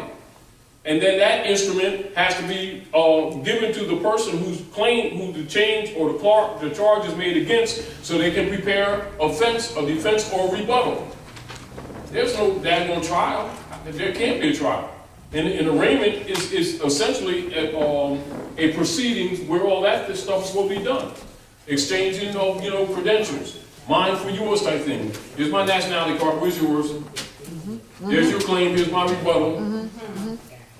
Oh, give me the discovery, I haven't received discovery. Oh, so now let's set a date now that we got all these things in place. That's how it works. They bypass that because they've assumed jurisdiction, made an adjudication, and start talking trash. But if you know that, you don't get caught up emotionally, you let them get a little bit of their stuff off, because their stuff already kills the case, even in their venue. Yeah, let them talk a little bit, and then snap the trap. Like you put the cheese in the, you like mice? Yeah. Cheese, they like cheese twist too. Trap. The mouse coming across the floor, you don't go chase them like this, let them go get in the trap, let them go. Start biting on the cheese and, oh man, let them get it. See, because they're operating under color, they're operating under color, so you're not looking for them not to operate under color or that you're talking to them and then they're going to stop. Because this is, they're against the wall. This represents that this stuff is over. They're going to have to start firing people. So they're going to push you to the wall. They're going to box you until you either get out of the ring or they get out of the ring. So knowing that's what they're going to do, let them get their stuff off, get it for the record. You know what I mean? Have witnesses and stuff like that, and get them now or later. Maximum law, he who leaves the battlefield first, loses. That's right. Yeah. He who leaves the battlefield first, loses. Because they're not dealing with what? They're not dealing with jurisprudence. They're dealing with color of law. They're dealing with bottomry. Knowing they are, if you already know they are, let them paint it. Let them do their thing. They're doing it anyway. See, they're looking for you to get belligerent so they can try to imply that you're being contemptuous. You understand? So let them just calm and get the little stuff on them. Just go to record, prosecutor type, you got them right there. So if they made a decision by their own color rules, it's dismissible. Now you got to suit for them because they've taken up your time. Now you give them a loyal course schedule. Islam. I had a case, the situation was my tags expired, their tags expired, and policeman stopped me and got my car towed. And he actually called the tow company, and my sisters were a witness, and I let him know that I can tow my own car, my own vehicle, conveyance. I asked him for his delegation authority. He said I am the authority, blah, blah, blah, blah. So I sent the court warrant tow and everything. Came in suit and tie, brothers. Came in suit and tie, noble.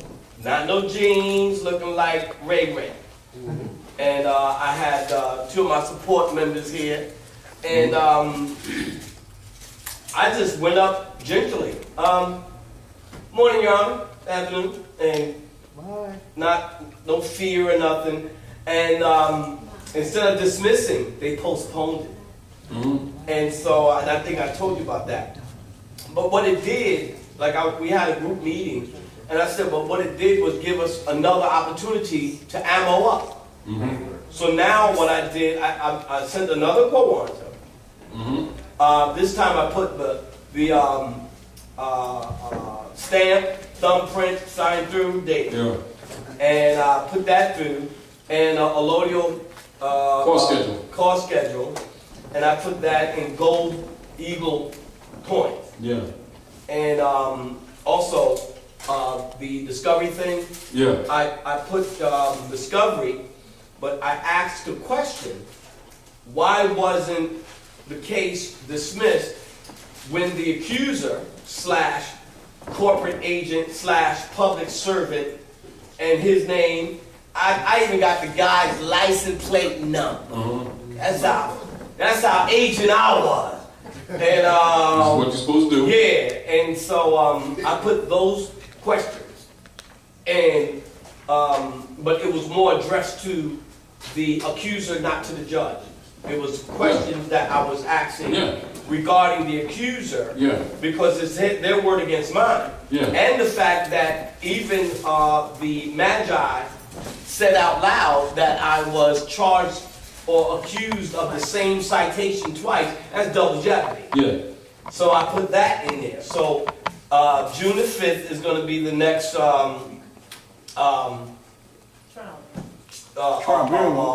rendezvous. And they get another bill. And so the allodial cause came up to, like, I put $10,000 for a violation of my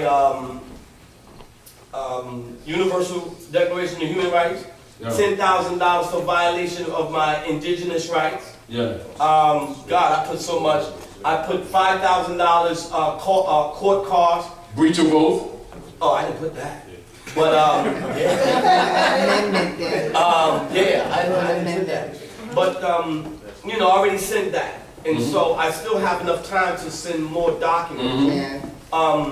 But again, one of the members of the group in Baltimore territory, they got their case dismissed, wham, bam, shebang, boom.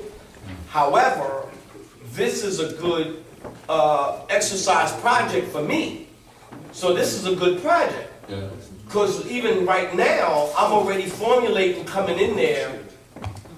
I mean, I'm already in theater. Yeah. So I'm going up there, Perry Mason, but melanated. That's right. Melanated Perry Mason. That's right.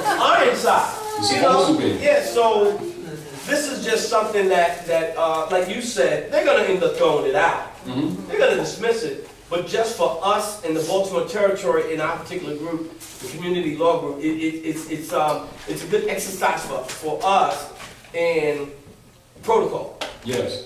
What documents go first, what document goes second, what document goes third, the reaction. Then we talked about it afterwards. And they get very intimidated when you have support.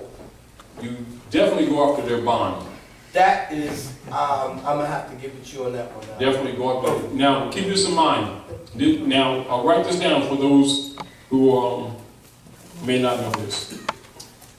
Every public servant, everyone that's operating in a public servant position must have a charter. That's the quo warranto, to do business in North America. So look at charter and quo warranto related. And with that comes the bond, are we clear? The indemnity surety bond goes with that. It's not. You said they must have a charter. Their charter is their license to do business. The charter and... Think charter, no, think this. Yeah. Charter, quo warranto, related. Yeah. Charter, license, related. It's like they ask you for a license. You're just when you're saying quo warranto, you're asking them for their license. Right. When you're saying delegation of authority order, you're asking them for their license. When you say bond, you're asking them for their insurance. When they ask you for license and insurance, when you ask for warranto and bond, you're asking the same thing officially. They're required, you're not. They're public servants, you're not a government employee. All elected officials. It applies to them. What they've been doing is converting your rights into crimes and racketeering off of it.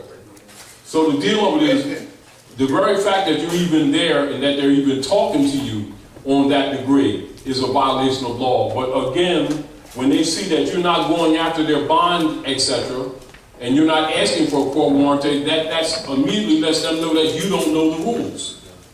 You may be looking at some other things, but the first thing they know that you ain't asking them for their license and insurance, while they ask you for your license and insurance, they know that you don't understand what a public servant is. So they've changed places with you. Go ahead. Now, my vessel has been, because I did put in the document that it was an illegal seizure against my Fourth Amendment rights, and also Private property, yeah. Yeah, private property, and but it has been in a auto pound since last year. You charge them too. So you charge them for every day. What does rental cost?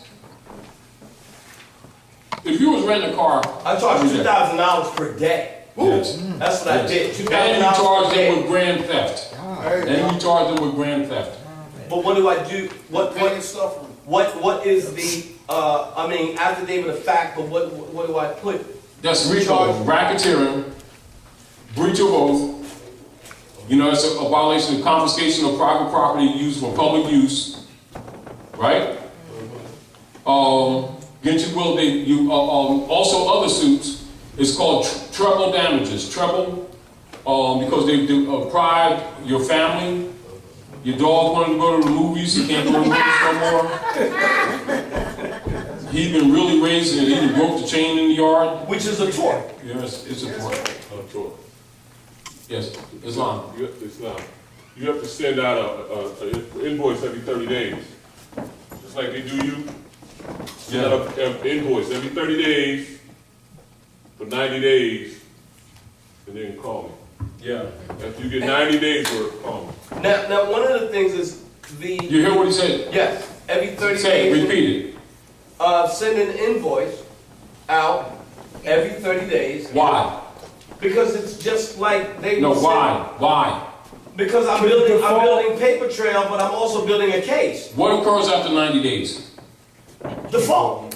No, they're already in default. What occurs after 90 days? Seasoning change. Okay. Tell me. I'm not sure what you're looking for. To see, like you said, 90 days, if he sent them an invoice 3 months, 30 days, that makes 90 days, 3 months, what occurs? A new zodiac?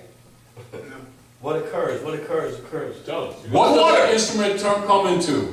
What does it then convert to? A quarterly bill. Say again? It turns into a security. All right. It turns into what? It turns into Security. Yes. Explain that, please. It turns into a security. It's now become something that we can address. Just call me after 90 days. But you just say that because you're looking good at the door. Like Time. Listen. Everybody got their mind on money. Money, it ain't real. It ain't what's going on. Yeah. What you're doing is putting yourself in a position to where you have leverage on them to make them conduct themselves in a better manner.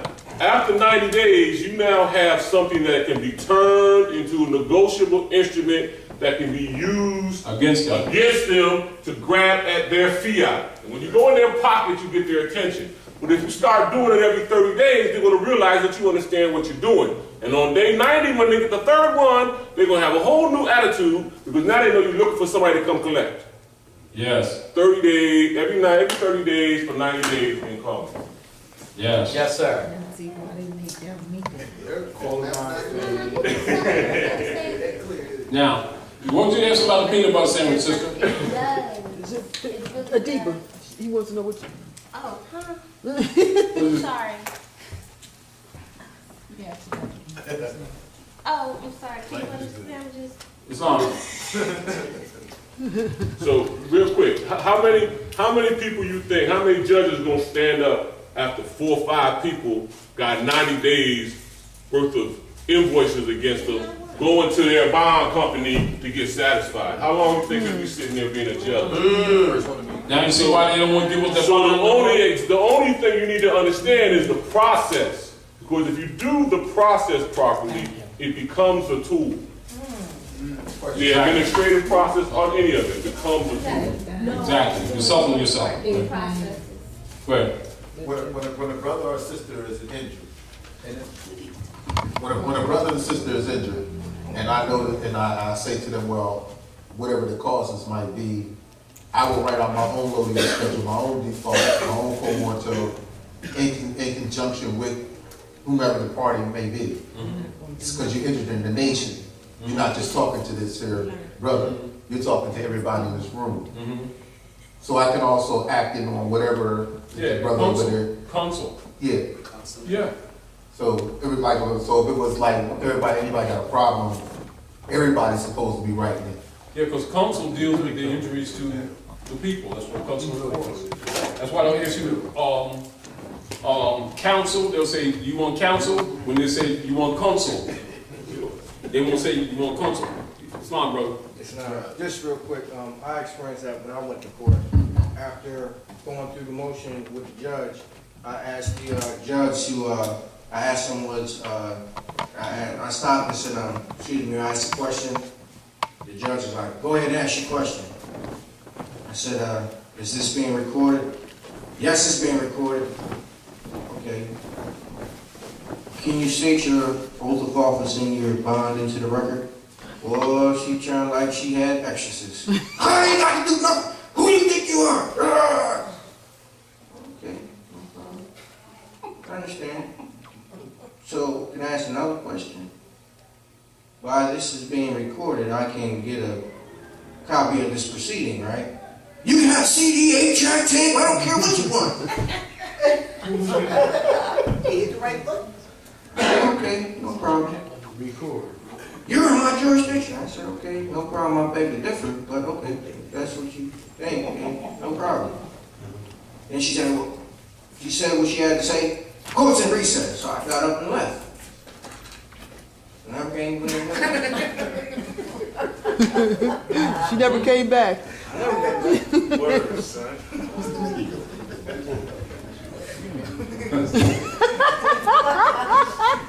They never called back or nothing. She didn't establish. They don't want to. If jurisdiction is challenged, they must answer. It's not optional. You can still go after. Can be challenged even after case is closed. Still. You can still be challenged. Anytime. Question. It's not. Okay, this is dealing with formatting. Software. I can create an invoice, like maybe from publisher or something, in boxes. Is there a difference between typing it in the box or frame? Typing it in the box, it ain't there. So no frames or nothing, just tab over. Leave your stuff open. Okay, gotcha. I see. Because you're standing on law. It's mine. When they do that, it's almost like, It's a blind offer. yeah, and then they never sign the name. They got The reason they don't because they are liable for what? Inducement to fraud. So that means when I get an invoice in them, I was just going to say, but that's basically saying when they rubber stamp it, they're outside of the umbrella of their liability, their insurance, right there. The ultra-virus statutes. They're right out there. Yeah. That's why you get their names. And you, as a matter of fact, you can get their names and you stamp it on there. If you have an instrument that they send you, and you go into some court, whoever's talking trash to you, ask their names, you say, oh, you forgot to put your name on this document that was imposed, put me here, I'll put your name on there. Here goes an example, Todd, if you want an example. Also, another example, yes. Keep in mind, they'll send you mail like this with that red marker on there without a postmaster stamp that's been canceled out, right? If there's no postmaster stamp that has been canceled out, this is mail fraud. Okay. Particularly if it commands something from you, some performance or claims of debt, owing, and it comes like that, mail fraud. How about it comes with the black postage stamp on it? Because it must be canceled out by the post office. Good. If it's not, it doesn't have a canceled out stamp, it's a fraud. wow. Yes. Now, final notice. Coming from the Honorable Lori Novak Donatelli. Yeah. Working, doing business as the Commonwealth of Pennsylvania, County of Chester, request for suspension of driving privilege for failure to respond to a citation or summons or pay fines and costs imposed. Fine costs $120. Trial requested $120.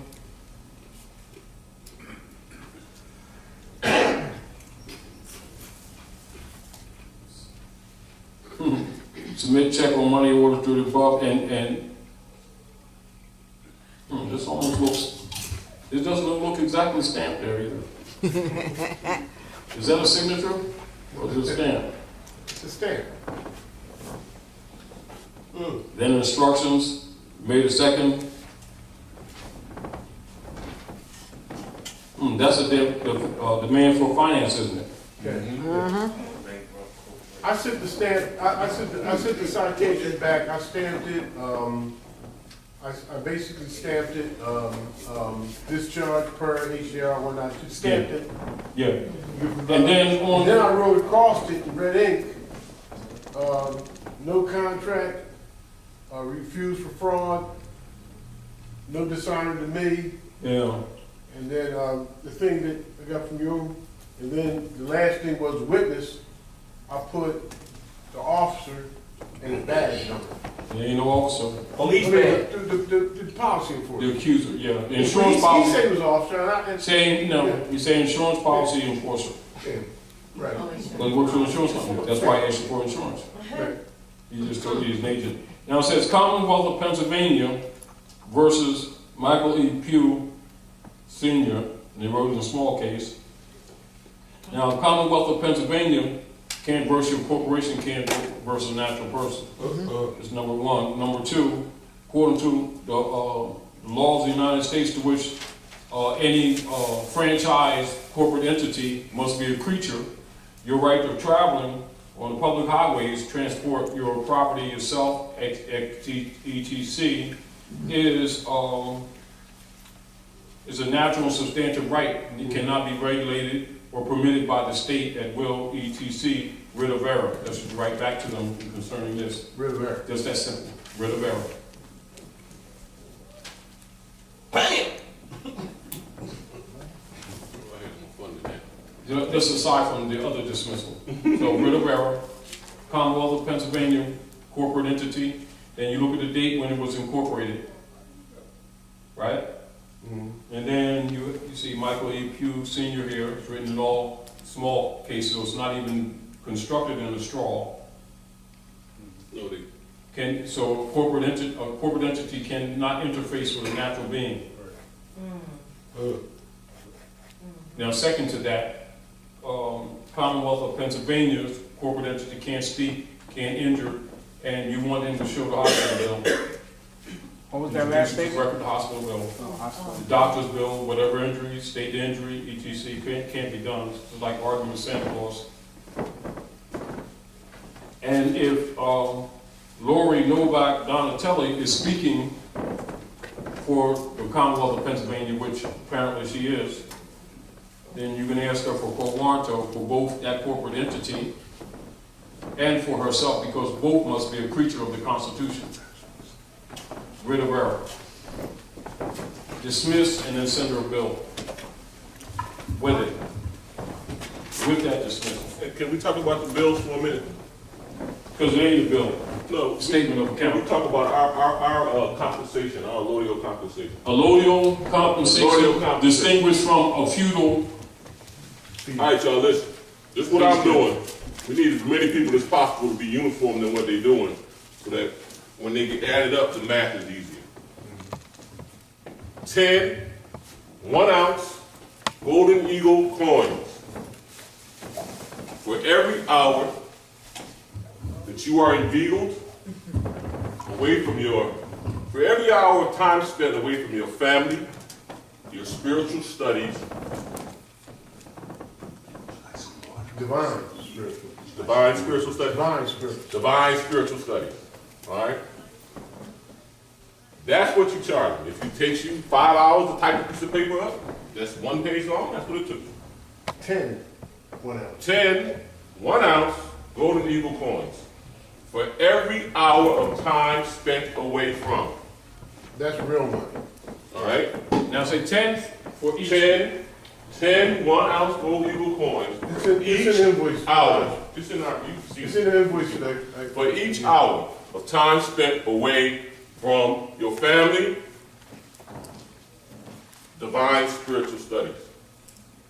And away from your inalienable rights. And you got to that good part yet. Okay. But everybody's looking different. It could all look different, but the the dollar signs gotta look the same. And the dollar signs are coming out to be 10 1-ounce golden eagle coins. Slash, space slash, space, silver equivalent, space slash, fiat, Federal Reserve notes. Well, you said. That's how you do your invoices. Equivalent gold, silver. Slash, space, silver equivalent, Say par value. well, silver equivalent par value, space, slash, fiat, Federal Reserve notes. All right? Now, any way you want to word it, as long as you got all three of them in there, that's fine. But don't put equivalent next to Federal Reserve notes. Because a nothing, I don't care if you stack nothing up to reach the sun, it still ain't gonna equal 1 grain of sand sitting down at the beach. So don't say equivalent in Federal Reserve notes, because there's no such thing. That's right. Silver equivalent, because there's an equivalent in silver to gold. That's right. But see, There's That's a why I silver say gold. equivalent in fiat There's a as silver well. equivalent to gold. No, there's a silver equivalent to gold because silver's real. I get that. Fiat is never going to be real. It can never equate to anything except what they think it is. It's Okay. a slave certificate. right. But what I'm saying is, what's the difference between putting gold, silver, and fiat versus gold and fiat? Because the only two forms of currency acceptable in the constitutional form of government, republic, silver and gold. No. Period. No, Correction. stamps. Neither of them are currency. Like money. Currency is not money. You must say money. Make sure that's clear. Now that's correct. Just the same way you must make the distinction that the fiat is not money. Neither is currency money. Because the currency is based on the principle of machinery of electricity, of them doing what you call electronic bookkeeping. And so that the currency is equivalent to fiat. It is not equivalent to money. Okay. So you never, because if you say currency, then you just neutralize your argument, the same way as you would do with the fiat. So currency and fiat are both fiat. So how would you word it? Money and gold and silver is. In other words, that's money. It's sort of like, you know, it's sort of like once you start making this argument, which is law argument, they're going to start trying to counter your argument because you're beating them up. And so they see that you call money currency, they already know that you have neutralized your argument. So remember, money is not currency. Currency is not money. So how would you word that? You'd always call it what it is. No, In other how words, would you it's just like Europeans, not Americans. Yeah, but not. They're not white people. Don't call them that, and then you don't need to correct it. We're talking about performance. No, the principle I'm saying, that money is not, currency is not money. Just like fiat is not money. But when you equate currency and money, that's like equating fiat and money. So if your argument is making that distinction between the feudal and the allodial value, because the substance, or what you would call specie, is gold and silver. When you say specie, you're saying money. You're not saying currency, you're not saying fiat, you're saying money. You're talking substance. Currency is not substance. That must be understood. That's So understood. you never equate it with money. That's understood, but what is the formula? The Formula formula. for what? Oh. The, It would be grams, The allodial- weights and measure according to 1792 10 1 ounce. Coinage Act. okay. This something. You're trying to figure a 1 ounce gold eagle coin is worth what? $1,400, $1,500. I know that. It goes up and down. 14, I 1500 got right now. that. No, what I'm saying is this. If, back to what we was talking about in the beginning, gold, then silver, then fiat.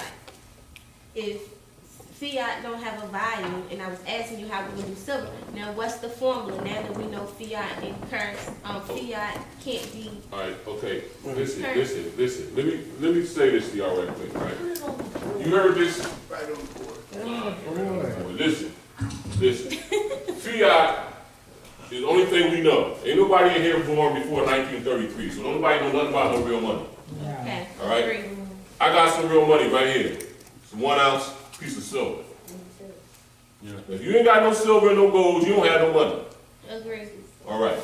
The reality is that it's illegal to ask or demand for payment in any form or fashion.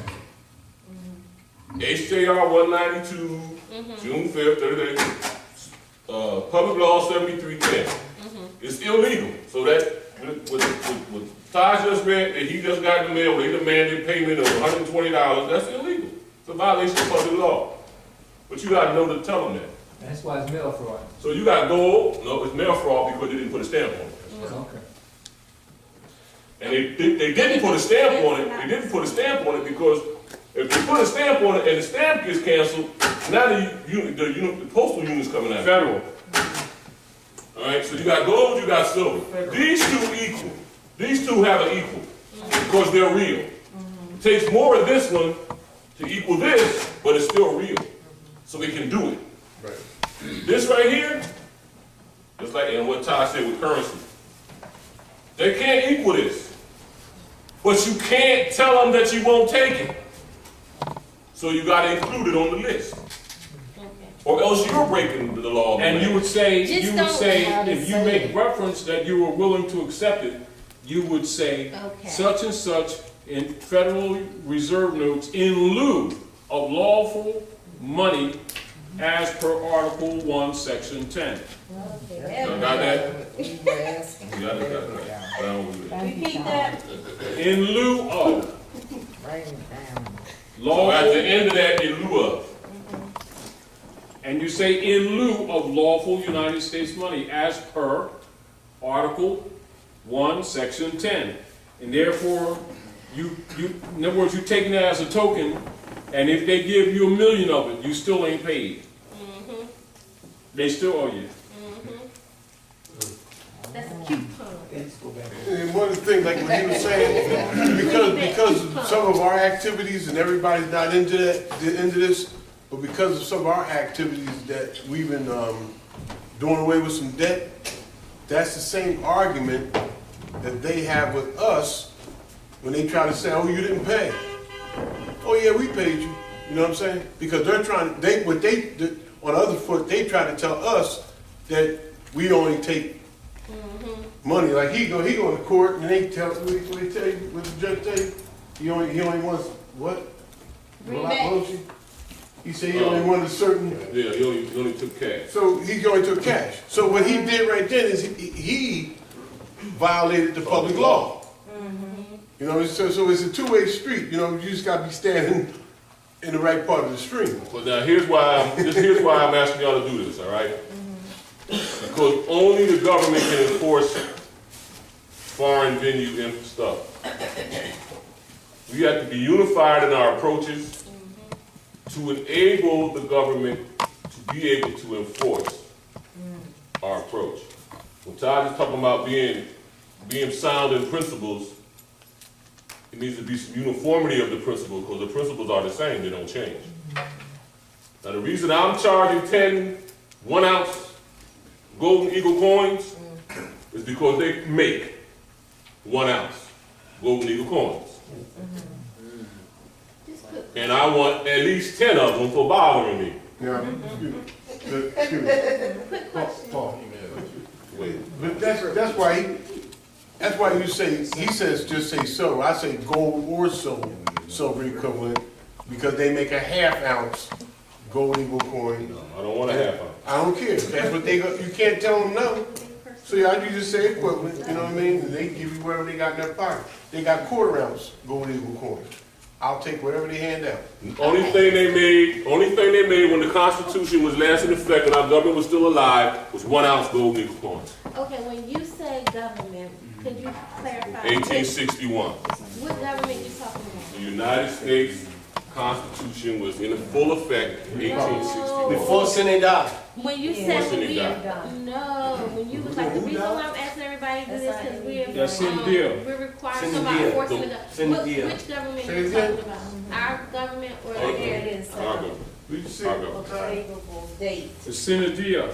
Synadia. What is that? Y'all don't know what a Synadia was? Without day. It means without day. That means when the Congress adjourned Synadia, without day, that means they didn't schedule for another meeting. That means the government was dissolved. Lawfully, it was dissolved, which means it didn't exist after that. Has it? I bet you that word doesn't Black Law Dictionary is. Has it? Only a color. Only a color. Color of law came. Only a color. Only a color. Something presuming or looking like. And in the Masonic lodge is what they call refreshment. That's when Libation refreshment. it means that the lodge is in refreshments, meaning that it's lunchtime for the bricklayers. It's at 12 noon. So when you're out for refreshment in the lodge, that means that there's Synadia. That means that there is a recession. That we have recess. Right. So Congress been in recess since then. Means there's no. That means like say when you adjourn any corporate entity, any business, any formal meeting that's adjourned, and the secretary does not appoint for the reconvening of the meeting at that meeting. For the record, at that time it is forever dead. Meaning that they must set a day for reconvening in order for it to lawfully continue. If a day is not set for the reconvening, whether you forget it or whether you did it deliberately, you have just dissolved that entity. You have done it, meaning that if you blew it, you blew it. It's done. That must be understood in government and in corporate activities. It's like if you have any kind of organization where the records are kept and the secretary does not, in the minutes, set a meeting for the next meeting, at that time it's dead. Meaning if they come back together again, the legitimacy of the order as it was is dead. It can't be revived. Yes. It means it doesn't exist. Yes. So that's the same way as the Magi leaving, coming back, leaving again, coming back, leaving again, coming back. It's signifying, Reset. recess, really. He had to pee, bull. Okay. Sometimes that's why they be like, meeting is adjourned. Say it again? That's why they be like, meeting is adjourned. When they adjourn a meeting, they have to set a day for the next meeting. That's what Synadia means, without day. Okay. All right, so Synadia S-I-N-E means without day. That means they have not set for the record a readjournment to come back. Therefore, it is dead. S-I-N-E, you got it? S-I? S-I-N-E.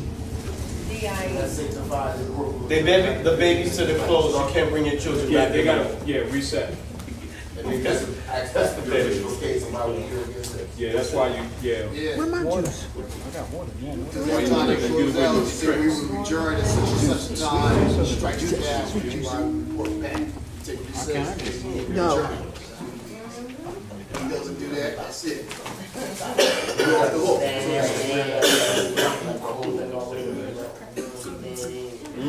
Yeah, absolutely. But then that'll work to your advantage because you were there and never finished it, so. And you don't necessarily. Thank you so much, sir. Swear in, you can affirm. No, that's for them. But see, like they know.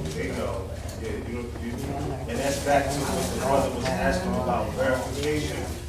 I don't know if you looked the word up, but you should probably look it up. Because it's probably a slight difference between verification of oath and affirmation. So you might want to just see etymologically what the difference is. Because it just be real words like that, they make all the difference. Yeah, like you gonna swear in today, Are you going to affirm today? It's a different situation, so, you know, affirming and verifying, they might have two different attributes in law. So I would just look that up.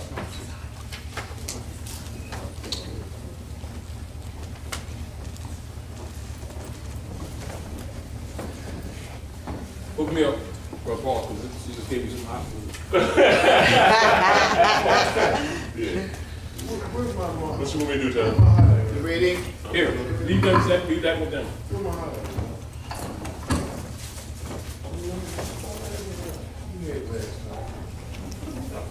Why you give me the, I don't need that. All right, y'all, I don't know why he want me to what he want to do. All right, so check it out, y'all. Listen, it's important.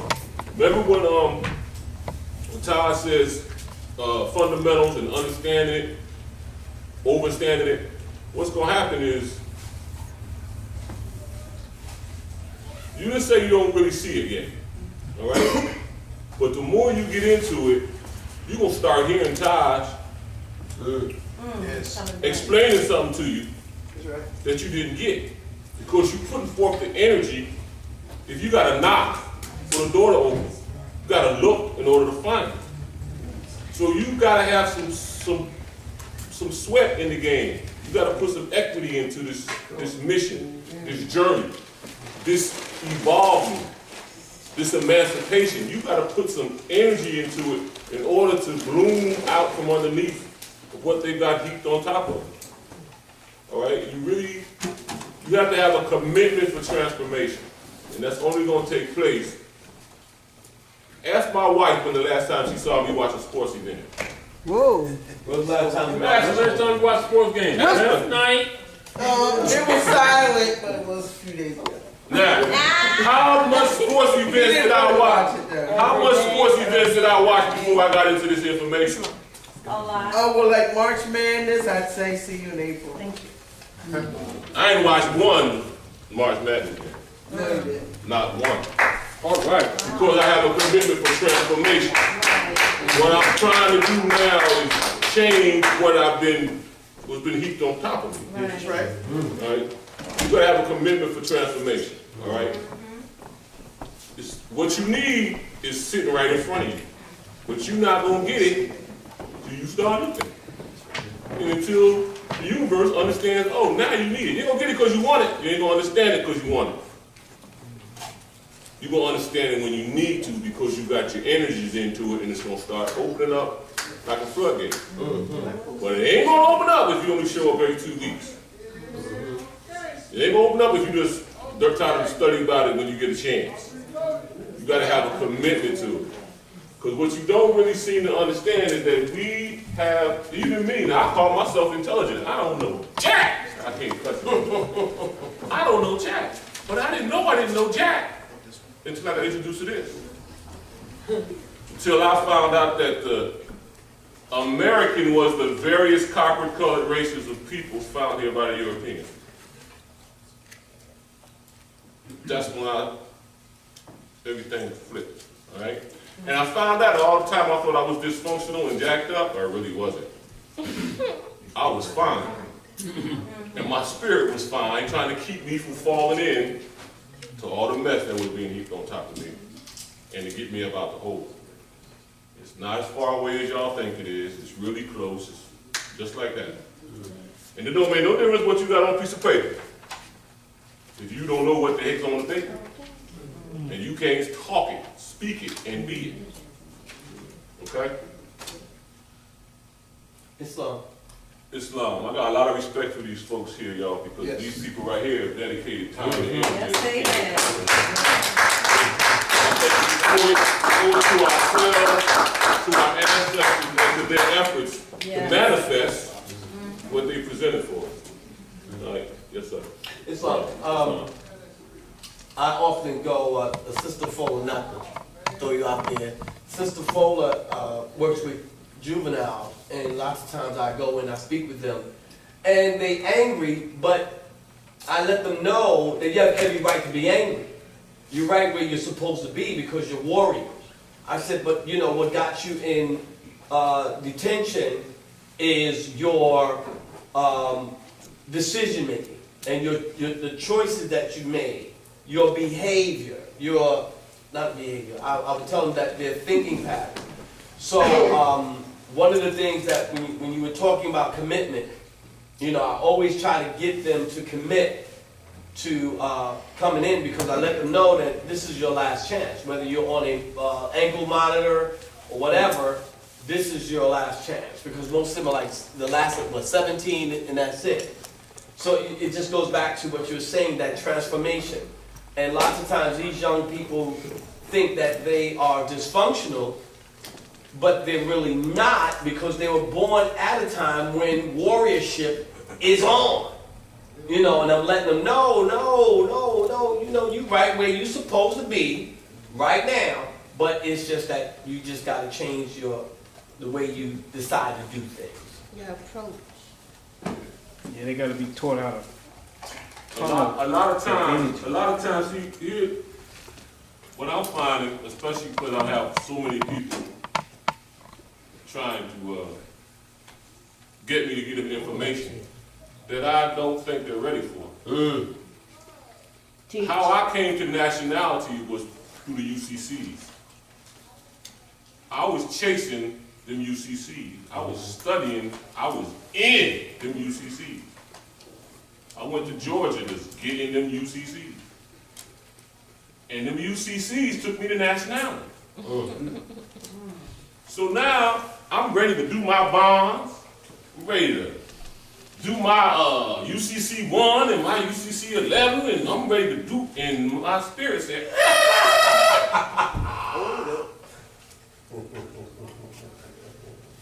I ain't know why. I just knew my spirit told me to stop.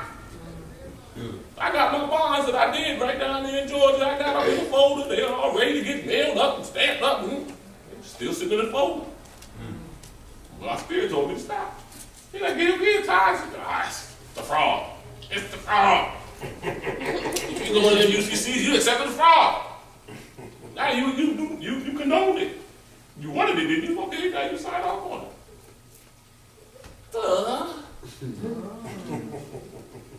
That's why my spirit told me to stop.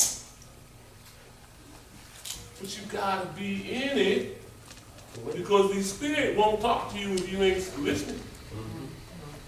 And if it is, you ain't gonna hear it. It's sweet when it talks. It's sweet when it talks.